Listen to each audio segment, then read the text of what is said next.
ご視聴ありがとうございます。ゆうたびです。ホテルの前に下呂を観光した時の様子をお届けします。まずは下呂新館からほど近い下呂温泉合掌村にやってきました。入り口を抜けるとたくさんの風鈴がお出迎え。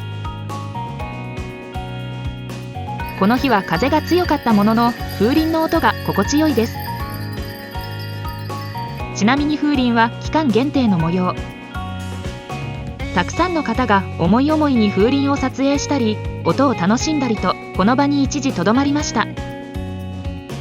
気になる方は下呂市の公式インスタグラム等もチェックしてみてくださいね。観光地あるあるの顔出しパネルもありました。今の温泉名である下呂にちなんだカエルの置物なんかもありました。ちなみに下呂温泉、昔は湯の島温泉と呼ばれていました。白鷺伝説にもある通り、源泉地が変わり今の湧出地である飛騨川のほとりへ。現在の下呂はずっと昔は下の泊と呼ばれており、それが時代の流れとともに呼び名が転じて今の下呂という名前になったそう。そんな下呂という名前がカエルの鳴き声に似ているということで、カエルにちなんだグッズなどが多く売られています。さて、合掌村とあるように合掌造りの住宅もありました。雪の多い地域ならではですね。カエル神社というのもありました。参拝した証として御朱印もいただいてきました。合掌村から移動し下呂温泉街の中心地にやってきました。おそらく下呂温泉に来たことがある人は一度は目にしている白鷺橋。チャップリン像。実はチャップリンは下呂と何のゆかりもありません。観光客が映画について語りながら温泉街を歩けるような映画通りを作ろうという思いで作られたそうですよ。こちらは江戸時代の儒学者林羅山の銅像。日本三名泉の名付け親として知られています。いろいろな味のプリンが楽しめる下呂プリンにやってきました。自分はメロンソーダと季節限定の味のシャインマスカットにしてみました。他にもいろいろな味があるのでどれにしようか迷っちゃいますね。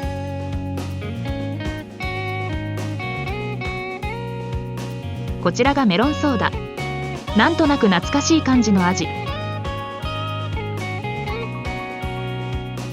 こちらがシャインマスカット。果実もたくさん使われていて美味しかったです。下呂プリンのほぼ目の前にあるサギの足湯。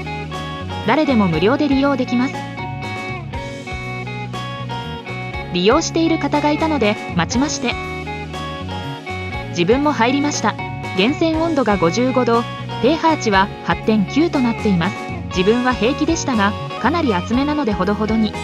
温泉旅館の小川屋が運営しているお食事処かなれ。レモネードをいただきました。もしかしたら期間限定かも。飛騨牛の串焼きも注文しました。ぜひ皆さんもご賞味あれ。白鷺橋からほど近いところにある石見屋にやってきました。お目当てはこちら、店頭で温められている本わかプリンです。店内で生産し店頭から一ついただきました。温かいプリンを食べることはなかなかありませんが滑らかで美味しかったです。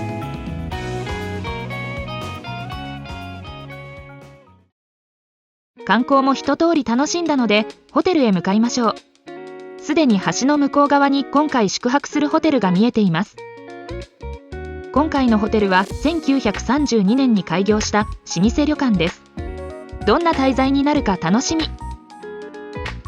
このレンガ造りの建物も実はホテルの一角になっています。レストランバーデンバーデン、今回の夕食会場でもあります。かなりレトロ感のあるフォントで味がありますね。ホテルに到着しました。入り口をそのまま通り過ぎると宿泊者用の駐車場になります。駐車料金は無料とありがたいですね。下呂温泉水明館、今回はこちらに一泊します。プロが選ぶ日本のホテル、旅館100選でも1位2位を争う古くから愛されるホテルです。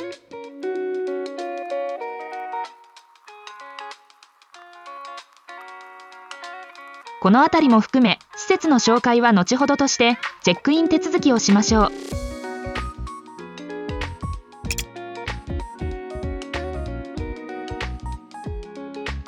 レセプションでチェックイン手続き、夕食などの案内をしていただきました。和装姿のスタッフさんにもレストランの場所など丁寧に説明いただきました。そしてそのまま宿泊する館まで案内してくださるそう。水明館は青蘭荘、臨泉閣、飛泉閣、山水閣の4つの館があります。途中浴衣も用意してくださいました。宿泊する山水閣のエレベーター、案内はここまでだそうです。宿泊会に到着しました。今回のお部屋はどこかな？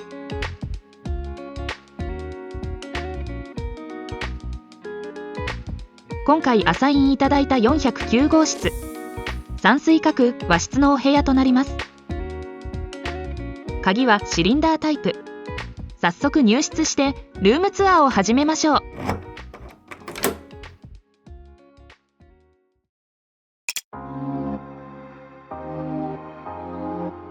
お部屋に入りました。ザ・和室という雰囲気。今回のお部屋の位置と避難経路はこちら。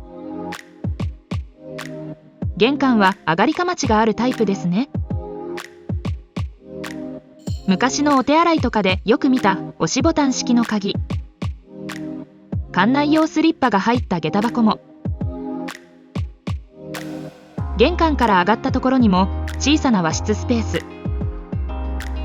早速お部屋の中へ進んでみましょう。こちらが山水閣和室。10畳ほどありますね。眺望もチェックしてみましょう。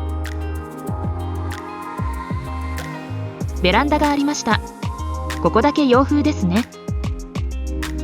ベランダ用の外履き、水明館のロゴも入っています。ベランダに出て眺望を。山水閣の建物と庭園の緑に囲まれてます。眼下には池泉もありました。広縁も見ていきましょう。まずは中央にあるテーブルから。虫が入ってくるので窓は閉めましょうという案内。エステや酸素カプセルの案内。酸素カプセルどんな感じなんだろう。そのまま冷蔵庫などがある。こちらもチェック。コップと栓抜き。鏡台ちょっと奥すぎて使いづらそう。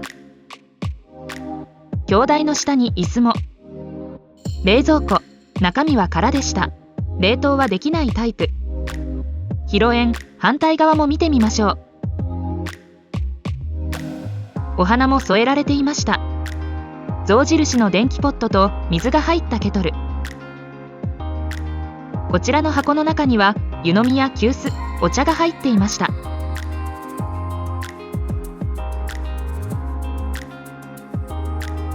広縁から居間を見渡すとこんな感じとなっています。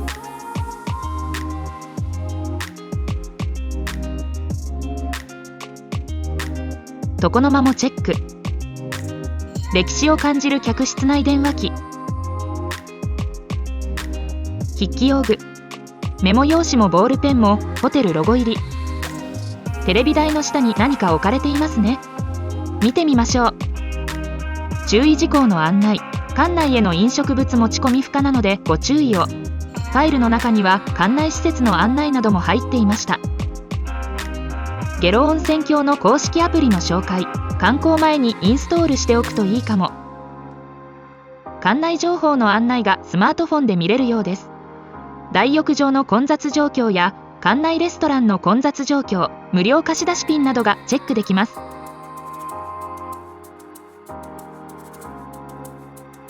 ティッシュボックスもこちらに。テレビはパナソニック製、スマートテレビ対応ではありません。電源つけたらまさかのホテル情報が。こちらでも大浴場などの混雑状況が確認できます。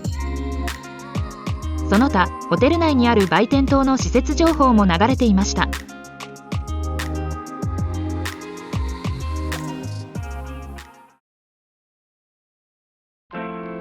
居間にあるこちらのテーブルを見ていきましょう。いろいろ載っていますね。テレビのチャンネルの紹介と Wi-Fi の情報。Wi-Fi の速度はダウンロードが 29Mbps、アップロードが 44Mbps と思ったより早め。先ほどもあった館内情報をスマートフォンで見れますよの案内。無料の館内ツアーなんかもあるそうです。気になる方は参加してみては。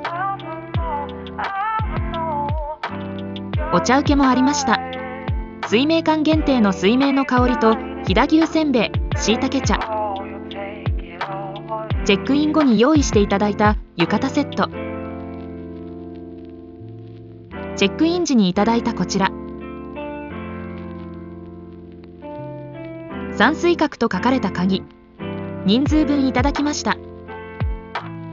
宿泊アンケート用紙。後でしっかり回答しました。宿泊カード。中は館内の案内になっていました。裏面はチェックイン時にも案内いただいたお食事の案内。和室のこの襖の中も見てみましょう。こちらはクローゼットになってました。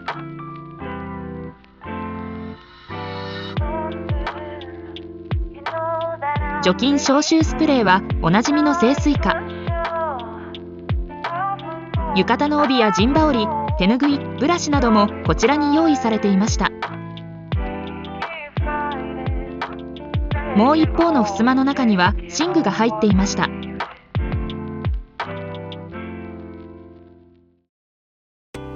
玄関の先にあった小さな和室スペースにあるこちらのドア。水回りですね。見てみましょう。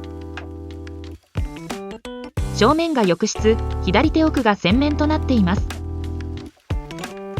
こちらが洗面台。シンプルにまとまっています。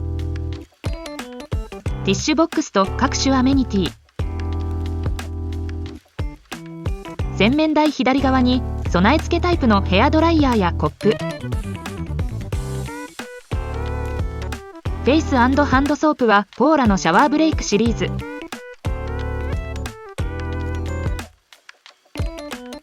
タオルハンガーだけでなくタオル掛けもありました。洗面台の下にバスタオルもありました。洗面台向かって左のドアを開けるとお手洗いになっていました。ペーパーが見慣れない形で折られていました。ウォシュレットは TOTO 製。お手洗い用のスリッパ。浴室入り口に注意書きもありました。段差があるので注意が必要ですね。こちらが浴室。なかなかレトロな感じがします。なんとこちら客室のお風呂も温泉になっています。バスアメニティもポーラのシャワーブレイクシリーズでした。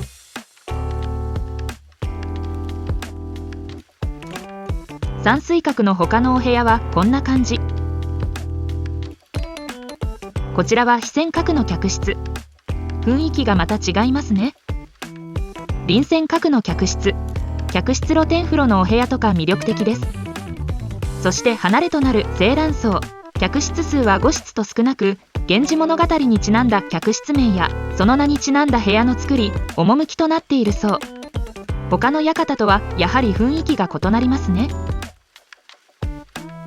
特別なタイミングでの滞在にいかがでしょうか。ルームツアーは以上です。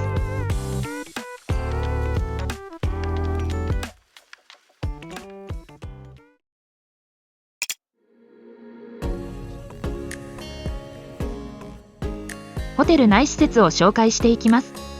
こちらがホテルの外観。まずはレセプションもある非線閣から紹介していきます。こちらがホテルレセプション。とても多くのお客様がいらっしゃいました。スタッフの皆様もテキパキしながらも丁寧な対応をされていました。レセプションの前にはここで待ってねの案内。手前にロビーが広がっています。席数も結構あるのでレセプションの受付待ちもゆったり座って待つことができます。ロビーの奥にも何かありますね。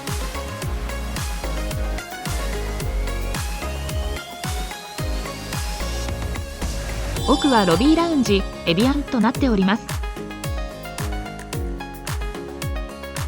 庭園を眺めながら軽食やドリンクを楽しむことができるそう。季節ごとのスイーツもあるみたい。気になる方はチェックしてみてください。エビアンの隣から庭園に出れるようです。早速庭園に出てみましょう。かなりの広さがあり、一面に自然が広がっています。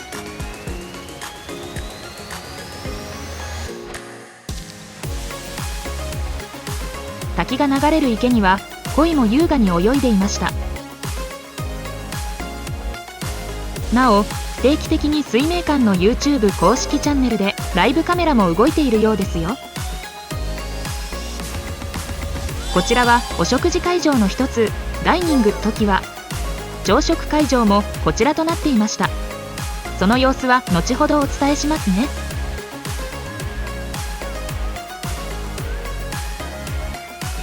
エントランスから割と近いところにホテル内の売店もありました。水明館オリジナルの商品のほか、岐阜や飛騨、下呂の名産がたくさん並んでいます。結構な広さがあるので見応え十分です。サルボボちゃんも売っていました。公式サイトにランキングもあるので参考情報としてぜひ。また飛仙閣にはバーマローネもあります。観光をひとしきり楽しんだ後、ゆっくりと大人の時間を過ごしてみては。モクテルのフェアなんかもやっているようです。お酒苦手なので嬉しいフェアです。こちらの飛仙閣には最上階の9階に大浴場があります。早速エレベーターで9階へ。9階に上がってきました。外に向かってマッサージチェアが2機、15分300円だったかな。血管年齢測定器もありました。こちらが展望台浴場、清掃時間を除く24時間楽しめる温泉です。清掃スケジュールは公式サイトに載っていますので要チェックです。高層にある大浴場なのでその名の通り見晴らしがとても良かったです。展望台浴場の隣にはエステサロンのサロンドクレール、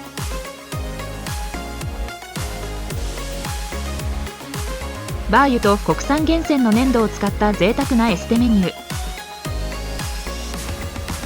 こちらはアーモンドオイルを使ったコース。よもぎ蒸しなんかも体験できます。基本女性専用エステとなります。こちらの酸素カプセルのみ男性も利用可能です。続いて飛仙閣の隣の館の一つである臨泉閣を見ていきましょう。飛仙閣から臨泉閣に向かう途中にいろいろ飾られていました。宿泊したタイミングが令和6年辰年ということで干支飾りとして龍の飾りが、こちらなんと和紙で作られているそうです。臨泉閣との連絡通路となるエスカレーター、天井が高く作られています。エスカレーターで登りきったらぜひ後ろに振り返ってみてください。神戸窯7代加藤神戸絵師による山海藻という巨大なアートが飾られています。臨泉閣が完成した時と同じ平成元年に完成した作品らしいです。エスカレーター上がってすぐにカラオケルームの案内。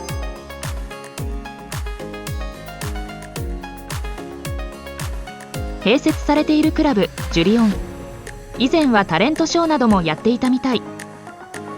神戸窯6代でもあった加藤拓夫氏のタイル壁画の作品泉郷に行こう。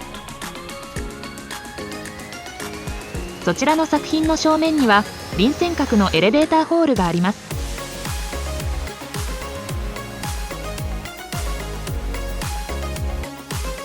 こちらから3階に上がると大浴場の汐留の湯があるそうです。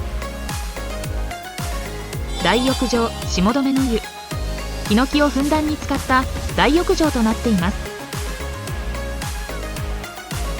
岐阜の中津川のあたりで採掘できるエナのサビ石も使っているそう。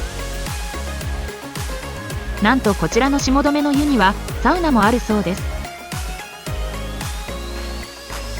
水明館の源泉は下呂温泉高田ポンプ所から湧出したものとなり、アルカリ性単純温泉となっています。芯から温まり、とてもスベスベになりました。最後に今回宿泊している山水閣の施設を見ていきましょう。まずはギャラリーである大観の間。こちらは山水閣1階にあるゲームコーナー。クレーンゲームや太鼓の達人、テーブルポンなどの遊具が並んでいました。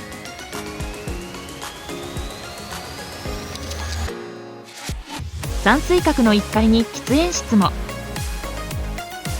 ちょっとしたくつろぎスペース、レストランの案内も。この山水閣には3つのレストランが入っています。まずは中華料理を提供している龍里。広東料理をベースに新しい中華料理を織り交ぜて提供しているそう。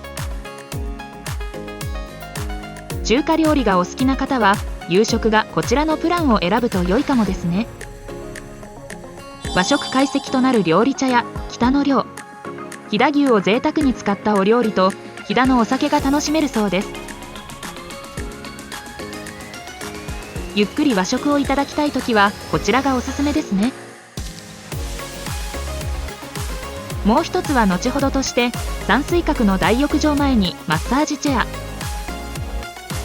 こちらが山水閣にある大浴場の天風呂。実際宿泊してみてこちらの大浴場が一番人気があった気がします。というのもこちらには内湯だけでなく露天風呂があります。こちらが男性の露天風呂龍神の湯、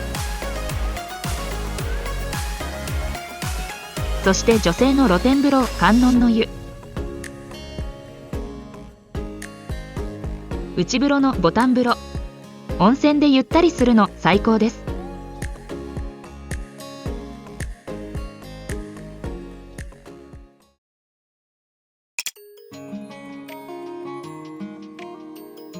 さて夕食の時間になったのでレストランへ向かいましょう。予約の時点で夕食の時間を決めるタイプでした。あえてお昼をプリンだけにしたのでお腹が空きすぎました。レストランのある1階に到着。早速レストランに向かう通路を通りましょう。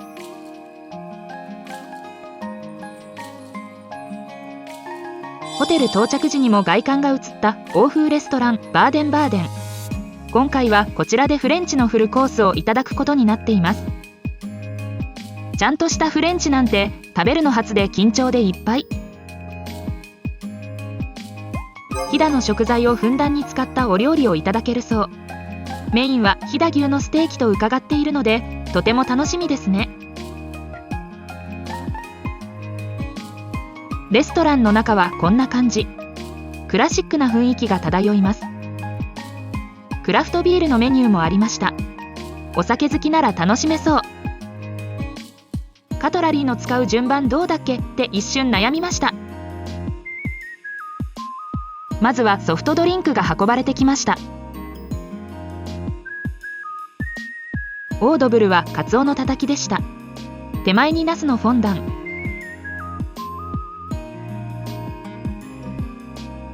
スープの前にパンもサーブされました。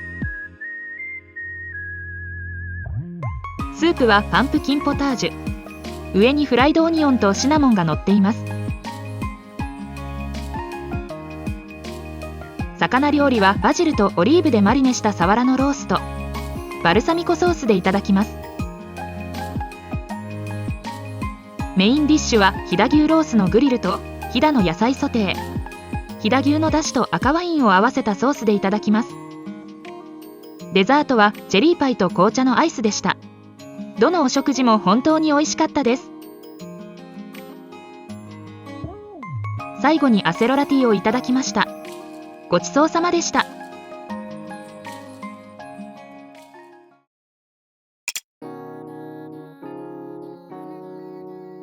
お部屋に戻ってきました。何か様子が違うような。居間の電気が落ち、布団が敷かれていました。ターンダウンサービスですね。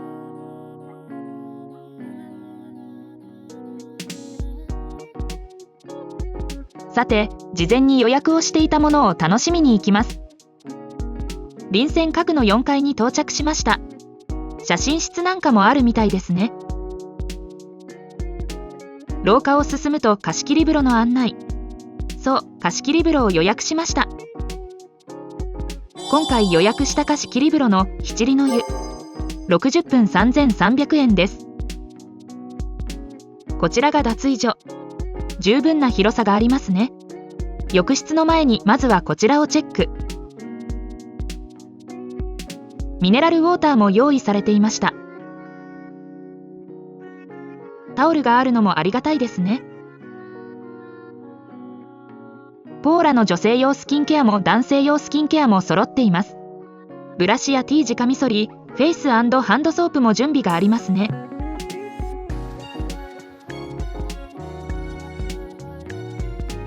綿棒やヘアドライヤーも。浴室に入りました。七里の湯は純和風のヒノキ風呂となっています。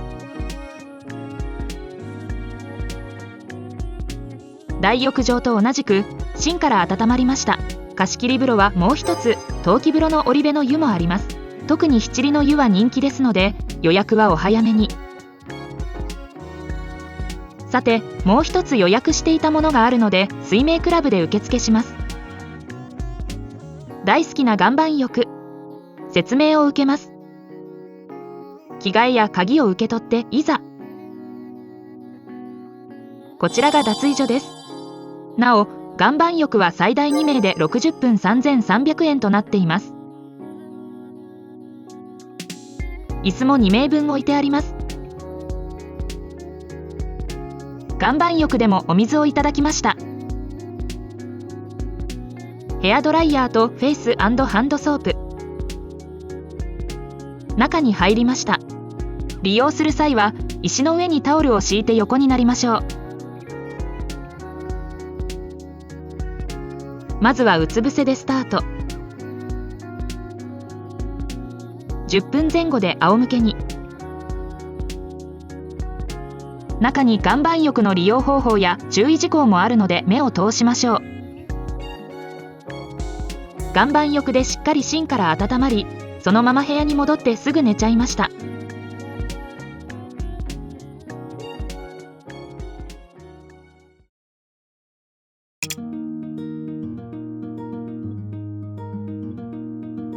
おはようございます。朝食の時間です。朝食は飛泉閣の1階にあるダイニングトキワが会場となります。レストランの入り口で受付を済ませ、食事中のプレートをいただきましょう。浴衣用の袖留めゴムもあるので、必要な方は持って行ってくださいね。朝食はビュッフェスタイルです。早速お食事を見ていきましょう。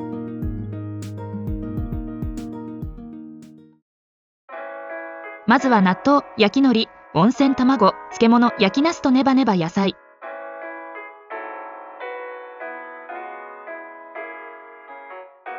中学芋、味付けしらすおろし、レンコンきんぴら、鶏肉入り春雨サラダ。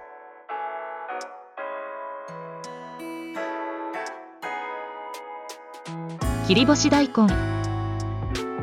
続いて焼きサバ、焼き鮭、卵焼き、焼きかまぼこ。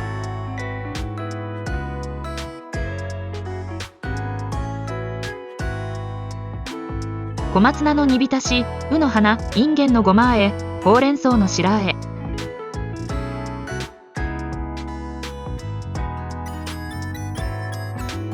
ごぼうの鶏そぼろあえ、ひじき五目煮、朴葉味噌、湯豆腐、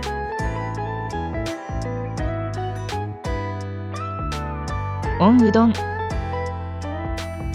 カレー、福神漬け、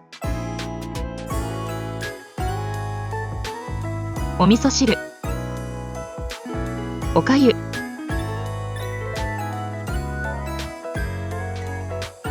白飯、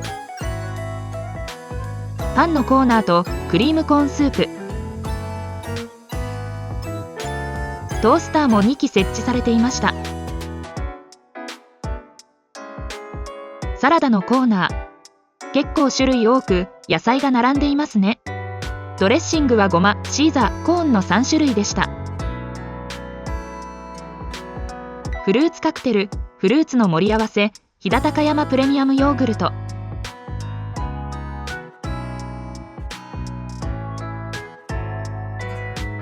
ほうじ茶、コーヒーや紅茶、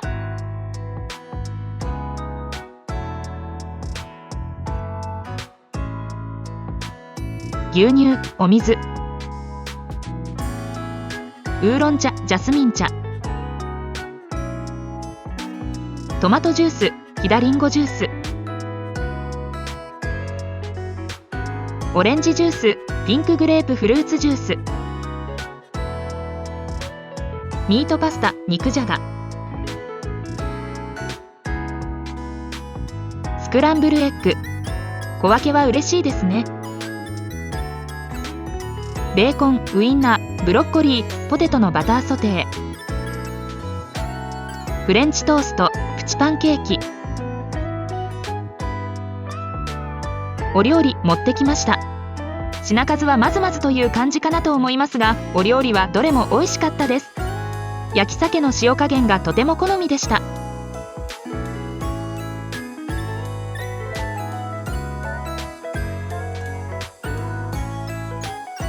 もちろん和食だけでなく、フレンチトーストやベーコンなどもいただきました。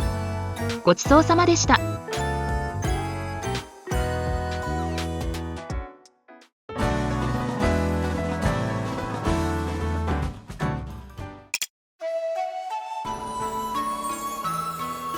名残惜しいですが、チェックアウトの時間となりました。下呂温泉、水明館いかがでしたか？日本三名泉の一つとして昔から愛される下呂温泉。その下呂温泉をさまざまな形で楽しむことができ、下呂温泉が愛される理由が分かりました。また、おもてなしの宿として評価の高い水明館というだけあって、スタッフの皆様の素敵な対応がとても印象的でした。チェックインが一番混雑するであろう時間帯は、女将を含めたスタッフさん総出でエントランスでお客様をお出迎えする姿にとても驚かされました。さて、気になる料金の発表です。公式からの予約で金曜宿泊2名1泊2食付きで合計37,268円でした。1名あたり18,634円です。ヤフートラベルでのポイント即時利用込みです。なお、貸切風呂などは含まれません。最後までご視聴いただきありがとうございました。少しでもホテル選びの参考になったり、ホテルに行った気持ちになれたら幸いです。また次の動画もよろしくお願いします。ゆうたびでした。